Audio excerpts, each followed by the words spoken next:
Good morning, students. In our series of online class teaching from Government College Jambaramgarh and Government College Sanganer, we will understand today Rabindranath Tagore's famous poem Where the Mind is Without Fear. This is for BA first year, Rajasthan University.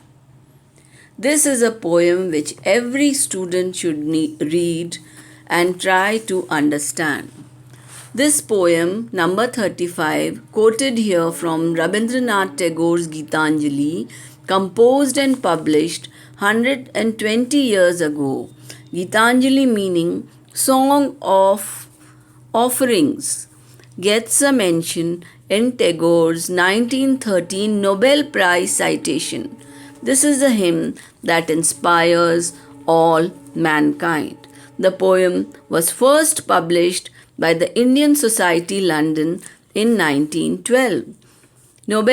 This is a hymn that inspires all humanity. Almost half a century before India attained independence, Tagore here yearns for the heaven of freedom. The verse continues to exhort people, particularly in conflict zones across the world, to seek fearless truth, progressive thoughts and actions, and to stand up and to see the world as one, undivided by borders or narrow domestic walls.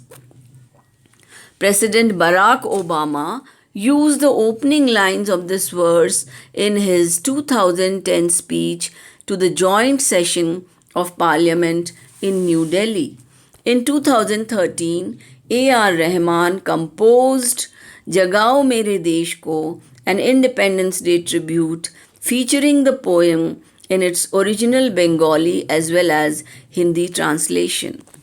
When the poem was written, India was under the British rule and the people were eagerly waiting to get their freedom from the British rule. Tagore reveals his own concept of freedom, that is, where the mind is without fear.